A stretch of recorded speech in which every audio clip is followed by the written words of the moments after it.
right, guys, so I had a really fun weekend. I had a good friends, Hans Molenkamp was going to go out and kickbox. Okay, now there was a lot to this when Hans calls me and says I'm going to go kickbox. I've known Hans for a meaningful period of time, and I know about a plethora of challenges slash injuries slash surgeries that he deals with, but the guy trains like a maniac. Every day he's got to go spar somebody. Sometimes we got to travel, right? He's got to fly for his job. I got to fly for mine. He's calling and setting up workouts, or I'll look on his Instagram and he just got done sparring with Conor McGregor somewhere, or rolling with John Jones or Daniel Cormier. Like, the guy's he's one of these guys, he's always got to work out. And he says, no, I'm going to go do it. I'm going to kickbox. But Hans, kickboxing is the hardest rule set out there. And by the way, you have a black belt in jiu-jitsu. There's easier ways to go about combat than kickboxing. No. Combat. Kickboxing. I'm doing it. I go, all right, Hans, if you do this, you got to just tell me when and where. I'm flying. I got to be part of this, and I want to see it. So he sends me a date, and he's going out to California, and he's got an opponent, and everything's cool in the gang. Heavyweight class. I really felt like he stacked everything against him. He went in the hardest weight class, in the hardest sport. I go, okay, if he's doing this, though, I'm coming. So I fly out to California. Then I've got to drive to this venue. So a friend picks me up, and it takes like 2 hours to get there. And I know the show's ticking down, but I know my guy's the co-main event, so I know I can play. Everything's going to have to work out, but I'm going to make this work. I get to the arena, the opponent is already in the ring, and Hans' music starts hitting the speakers, and the security gal is trying to put a wristband on my wrist, and I said, ma'am, I have got to go to my seat. This is right now. So I get out there, all hell breaks loose. I'm going to save the story because now I have the man of the hour himself, Hans Molenkamp, on the show. Hans, first off, congratulations. But second, how you feeling? I'm good, man. It was good. It was a good experience. I'm really happy that I did it. Well, I got to tell you, first, I really do think you stacked the deck against yourself. Going to the heavyweight class, going into a co-main event, which comes with pressures. But none of that was supposed to happen. I mean, like, honestly, this was supposed to be a Muay Thai, pro Muay Thai event, right? In a ring. And originally, when I first spoke to the first of 3 promoters, I was like, hey, look, I want to go in there. I've had some, obviously I've had some catastrophic surgeries in the last 4 years with my neck fusion and my lower spine fusion and then my fucking shoulder, reconstruction. I just want to go in there and I want to have a good, Thai scrap with a, an opponent around my size, and I want to have it at 220 pounds. I want to have it at a catch weight. So we're both at the same spot. We both have to be he has to either go up in weight or I have to lose weight, whatever it may be. And, but I definitely want to keep it, I'm not trying to tell anybody about this. I just want to go and fight and leave. Like, that's it. I'm not going to market it. I don't want to say shit about it. I just want to train for it, fight, bail. I enjoy it, and I wanted to get it done. So the first promoter that I spoke with, Andy at Versus, he's like, yeah, done. We're going to get this going for you. We got an event, in late January. I'm going to put you on the card. I got a guy for you. It's going to be perfect. 2 days later, he called me up and said, shit, I just lost my event. We're going to move the event date. And I go, well, I'm ready. It's in my head right now, Chael. I'm like, I want to do this. So I called another a promoter that I knew that he had put on shows down in San Diego, Joe with Cali Cage Wars. And I'm like, hey, because he had done Thai boxing inside of the cage. And I seen him do it. And I was like, hey, can you do this? Like, can we figure something out? Yeah, of course, this is perfect. Let's do it. And I was like, I'm trying to keep this low pro. I just want to go in there and fight, and I want to leave, and I'm just gonna go there. Just get me somebody that is a Thai boxer that is, I want an orthodox Thai boxer. So we go in there, we could have a good match and split. Boom. 3 days later, he calls me. He loses his event. Oh, and I'm like, fuck, man. Like, is this gonna actually happen? And he called me. He goes, I've got another. We got a friend that is putting on an event in at the Suburban Casino, the WCF fights. It's an MMA event, but he'll make it. He'll add a Muay Thai fight for you on that, right? So okay, but it's in a cage, So I'm like, all right, this is gonna be interesting. I really wasn't planning on fighting in a cage, and obviously this is an MMA fight, and well, that's fine. We could do that. And the first opponent that they gave me was it was good. I liked him, and it was going to be his first pro Thai boxing fight. He had some MMA fights, and I was ready to do it. And then I think like a week or week and a half into that one, he drops out. So they find another guy, and this other guy was another MMA guy. He'd been around. I didn't know much about him. I know that I think he had lost his last couple fights, but I didn't give a shit. At that point right now, I'm like, he's still up for the challenge. He was going to make 220. And he was a guy that was on the poster against me. And I actually told the guys that were in my camp, Mike Lemaire and Tiki and Bill and Jesse, everybody, I'm like, hey, look, I don't want to know anything about this guy. Just, I want you guys to know who he is and know how he fights and train me for it. I don't want to know anything about him. I just don't want to know. And so we trained for him. We trained for how he reacts and how he moved. And we set up a proper camp, and I got down on weight. And a day before the event, he gets he drops out. Welcome to the fight game, right? Welcome to the fight game. Exactly. I'm like, and then I'm like, well, what's up? What do we do? And, Matt, the promoter, is like, well, we don't have that many options. He goes, we have to find somebody that has blood work done, because right now it's the day. I mean, it's basically the day of the event, or the day of weigh-ins right now. And I go, all right, so what does that mean? I mean, Chael, you understand what that means. Like, they got to find an opponent that will actually fight me, that already has proper blood work, that has, that can fight a pro fight. He had to have some fights, and whether it's MMA or Thai boxing or kickboxing, whatever it may be, to fight at the pro level. And then had to agree upon fighting me on a fucking day's notice. And so they found a guy, this guy Derek, that agreed upon it. And I got to say, I mean, Derek saved the show for me. He was 100% everything different than the guy I was supposed to fight. He was shorter. Obviously, he came in at, I don't even know what his weight was at. We ended up doing a catch weight at whatever he ended up weighing at. Like, I want to say like 205 or something. And, he was just a scrappy, he's fought, he was an MMA guy that was I guess self-proclaimed brawler that wanted to get in there and, do a kickboxing fight. Cause we ended up, the rules, I wanted to go full rules Muay Thai, but I agreed to him that he didn't want to do elbows, and that was cool. I was all right with that, considering he took it on a day's notice, right? Sure. And we got in there and we got it done. And that's it. Well, it's interesting when you talk about Derek too, when you said he was a self-proclaimed brawler, but that's how I would proclaim him too. I mean, watching him, this guy, he meant business. When he got in the cage, he looked like a guy that was a little comfortable and wanted to fight, and he was coming at you. I mean, you had to use some footwork. There was times where you were doing the pull. The pull is a very hard defense that, looking at you, Hans, I didn't know you had. I mean, that's a hard thing to do. Anderson Silva can do it. It's a flexibility. Adesanya can do the pull. But you did the pull a couple of times to avoid some shots before you clinched them, before you need. I mean, I do give a lot of credit to Derek. I really thought he was a tough guy. I have to remind you at one point. So I don't know how much of the fight that you know. I don't know if you're one of those guys that remembers every second of it, or it's like, I don't even know what happened. One thing. I didn't remember one thing until I watched it.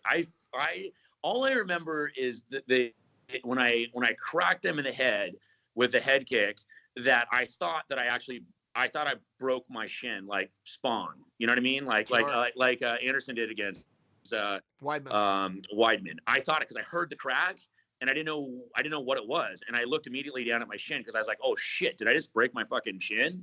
And I hit him so hard with that head kick that when I looked down and it wasn't broken, I didn't fall. I looked at him and I saw him crumble. He was crumbling at that point, and he was just down. And I'm like, okay, that's it. I go, I mean, that has to be it. There's no way. And then he did the damn Tyson Fury. He rolled over and got up. And I heard the entire crowd start screaming for him.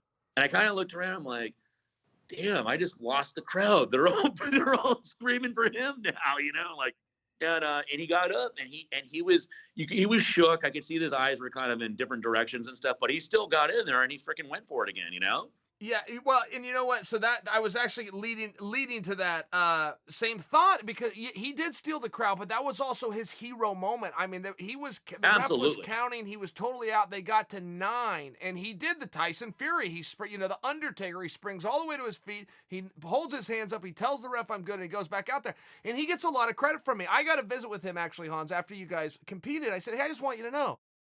I really appreciated what you just did. That was a hard fight. You got kicked in the head, you got kneed in the bottom. Those are some rough rules, but you went out there and you tried and you won the crowd. And he was a real guy, by the way. He was a real guy. And he goes, "Oh, yeah." He said, "I knew I was up against it with Hans, but I wanted to give him the match. It was more respect thing. I wanted to try myself. I was in shape." And he said, "But," he said, "the crowd really did make me feel good when I did that, and I gutted up, and they gave me that response." He was just a real guy that had a real Totally. moment. I just wanted to share 100%. that with you. Sometimes you have to hate your opponent or not like him or something like that. Nah, You nah. fought a good dude. Derek was a good Totally. dude. He Yeah, really man. was. And I know I was like, it's sad because it's like, look, Derek doesn't. He's not, Luke Rockhold, and he's not like he doesn't fit this mold of like, this muscular, just like, like amazing like physique fighter that like you see all the time. I mean, honestly, he's that guy that like,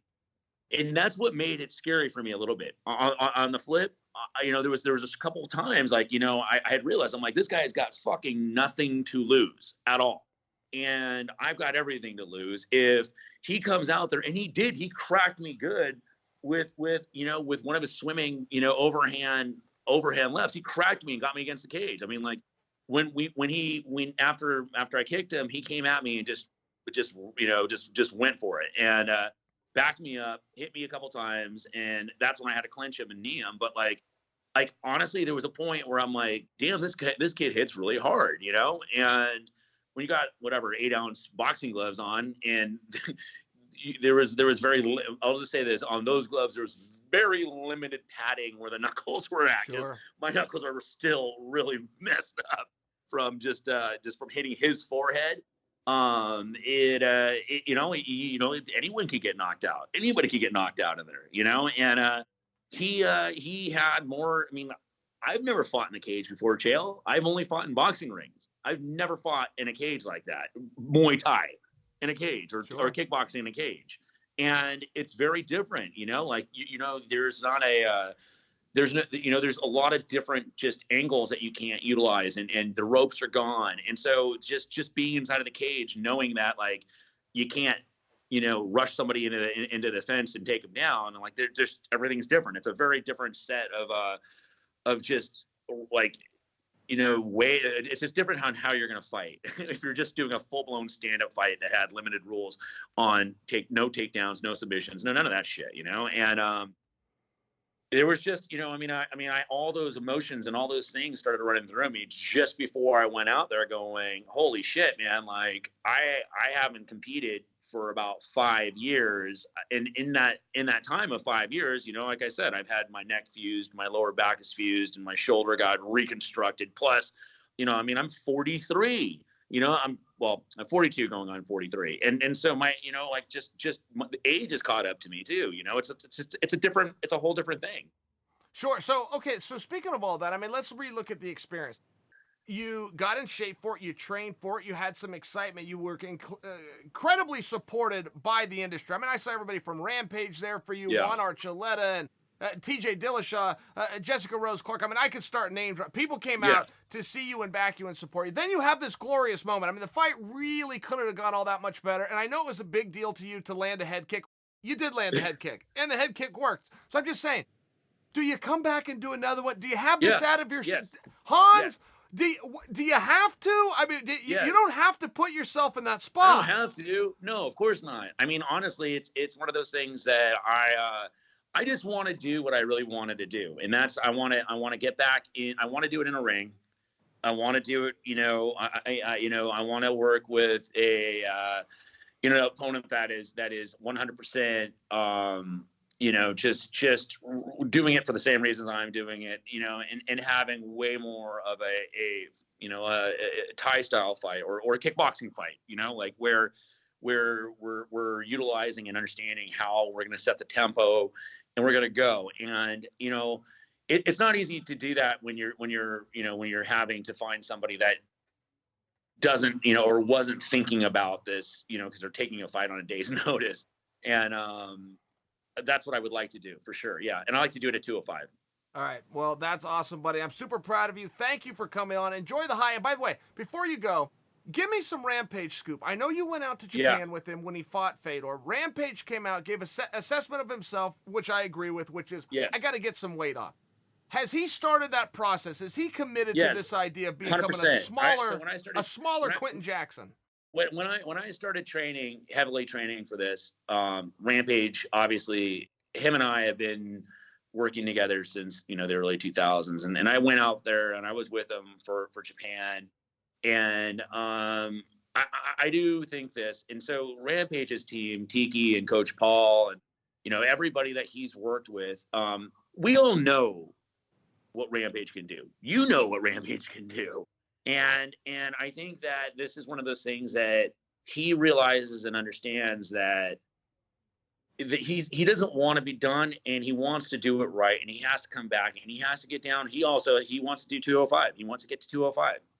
And we're both gonna, work together in getting him there. I've got a pretty big, I got a head start on him, but I want to work with him, and I want to make sure that that can happen, and that next fight that he does is gonna come back, and he's gonna be at 205 for sure. That's awesome. I'm happy to hear that. I mean, he was the king of 205. I don't think there's a question that that's his weight class. He's lucky to have a friend like you looking out with him, buddy. And again, congrats. But Chael, I think that it's easy though, because the hardest part about what happens with guys that get in that situation, especially when you can fight at a heavyweight level, is that it's real easy to slip.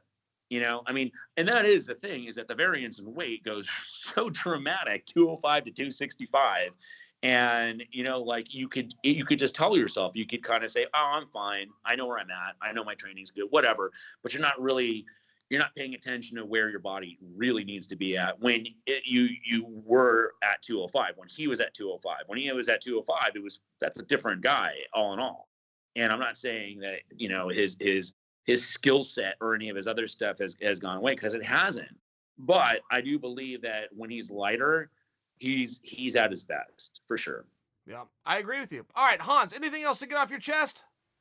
Oh man, I think that anybody, I could say that the experience, that of doing this in the way that I would recommend to anybody else that's planning on or thinking about, or even obviously I got thrusted into something that wasn't really what I was expecting, it changed very fast and dramatically, but I wouldn't change anything. I wouldn't change anything for the world. And I think that it's a thing that if somebody wants to go through it and aspires to become something like this, look, in no way at all am I looking at this as, oh yeah, I'm going to move over and leave all my business endeavors and become a pro fighter, and that's what I'm doing. No, absolutely not. But I am 100%, just down for this industry, and I love what I do. And I say that is that I train daily because I love it. I mean, this is what I love to do. I love to work with guys like you. I love to be a part of, the true aspect of what we are as far as martial artists in this martial arts world. And doing things like this, whether it's a jiu-jitsu tournament, whether it's a, Thai boxing fight, whether it's a hybrid cage fight that you end up with on a co-main event at an indie casino, those are those kind of things to me that shape and sculpt people's lives, and I'm glad and fortunate to do it. And I think that the hardest part was not the fight at all. The hardest part, in which people don't realize, is that waiting period backstage to that walk to the cage. And so you hear this quite a bit. I hear this all the time, and I'm sure you do too. Is you always hear the, "Oh man, I would do that," or "That man, I would kill that guy."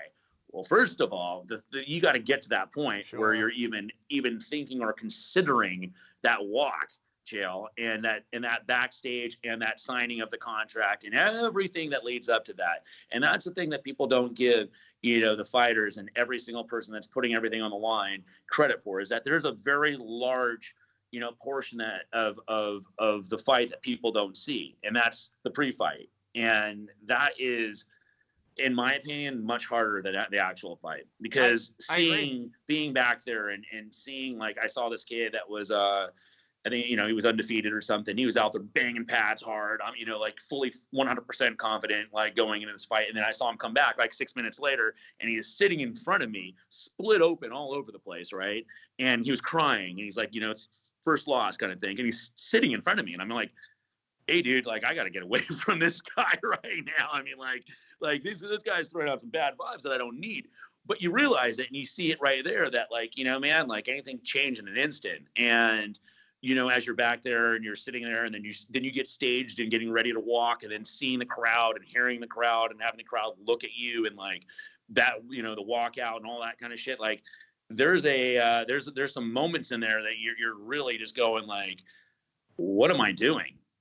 Like, what is going on, And I'm certain that changes over time and everything. But like that first initial time of doing something at that level, everything else for me was, you got fight, like, whatever. It's more of a competition that there's other things going on. Like, you go to jiu-jitsu tournaments and stuff, there's like 3 other things going on, and like, you just go and you go. When you're in a cage, and you're in a casino, and you're in a place where people are paying to watch you fight, there's a different vibe going on. And I know that it's hard for people to imagine that haven't done it, but it's a very, very, it's a surreal feeling, man. And, once it's all done and you kind of just like realize what happened, it goes by quick. And, it's something that I think that's the one thing I remember more than anything else. The fight, I kind of had to go back and watch, because I didn't remember a lot of stuff. That kind of just went, but it was sitting backstage, getting staged, and then that walk, having that walk, that long ass walk to the damn cage, was like the quintessential moment of like, whoa, this is real. And that's where nobody, unless you've done that walk and you've actually entered any kind of cage of any sort and fought, it's impossible to explain it. It is. And Hans, it's something interesting you said there, because when you arrive to the arena and you're the co-main or the main event, the fellow athletes are looking at you in a special way. They wish they were in that spot, and you're very proud to be the person that's in it. Until the fight starts, once the show begins, and now these athletes that are in the back, they're done. And now they get to relax, enjoy the glorious moment, take in the rest of the event. Then all of a sudden, you wish you were in their shoes. Absolutely. And then once you're done, you go, okay, you go back to being, the man at the top of the bill. But your emotions can change pretty quickly. Well, I mean, again, I didn't want to be the co-main event at all. I wanted to be this, like, the first or second fight. So that wasn't something I wanted. And, and then having, I mean, it doesn't help when, like, you got, like, all these new aspiring MMA fighters back there with you. And, like, my crew, obviously the people that I work with on a daily basis for business, and the lives we live outside of this is Rampage and TJ and Juan Archuleta and Jesse Rose Clark and, Kieran Fitzgibbons, and like all these like superstar, people in the MMA world are all coming back and saying what's up. And like, they're wondering like, what's this? Like the guys that didn't know me back there, that didn't understand what my role in MMA or in this combat sports world is, like, they're looking at me like, how the hell is this guy? Who is this guy? He's a debuting Muay Thai fighter on a pro card that's in an MMA show inside of a cage. Like, what is this? And, so it's like, you get this weird little pressure of just like, oh man. And then again, like I said, you're sitting back there and you start to see the winners and you start to see the losers. And those are the ones that like start to like, like you're seeing that this is coming up on you, where, if you're the first couple fights, like you don't see that and you're just ready to go, you jump in, you jump out. When you're on that end side of it, you're seeing everybody now and you're just waiting and waiting and waiting. And God, man, that the agony of the wait was just freaking horrendous, man. That part sucked. I fully agree with you. All right, Hans, appreciate having you on. I got to get moving, buddy. Great job again. Next time you have one of these, keep me in the loop. I want to be there. You're going to corner me next time. Deal. Done.